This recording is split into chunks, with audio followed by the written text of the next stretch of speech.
कार्यकर्त्यांची गाडी घेऊन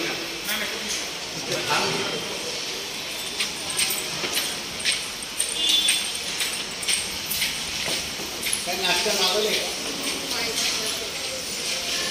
हे नाश्त्याला मागवले बघ.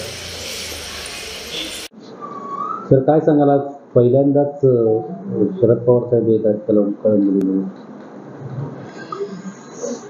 आज शरद पवार साहेब कलंबली येथे संध्याकाळी 6 वाजता येणार आहेत. घड्याळ तेच, वेळ तेच, मालक पण तेच, हा आम्ही नारा दिलाय. पनवेलमधील बऱ्याचशा नागरी सुविधांवर, विशेषतः शेतकऱ्यांच्या नैना प्रकल्पाच्या विषयी साहेबांना आम्ही कल्पना दिलेली आहे.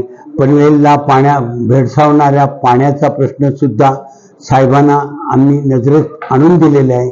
नंतर ह्या माथाडी कामगारांना दिलेल्या 83-84 साली दिलेल्या सिडकोनी घराच्या बाबतीत मोडकळी चाललेल्या आहेत, तर त्या रिन्युएशनच्या बाबतीत साहेबांच्या आम्ही नजरेत आणलेले आहेत.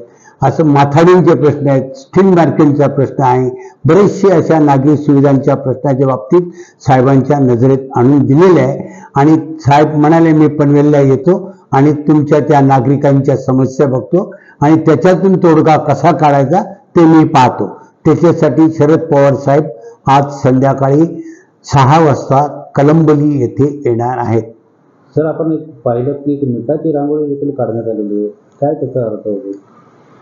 एक स्वाभिमान मेळावा आमचा आहे आणि त्याच्यात आम्हाला कार्यकर्त्यांना आणि सगळ्यांना दर्शवायचा आहे का हा मिठासारखे जागणारे आमचे कार्यकर्ते आहेत.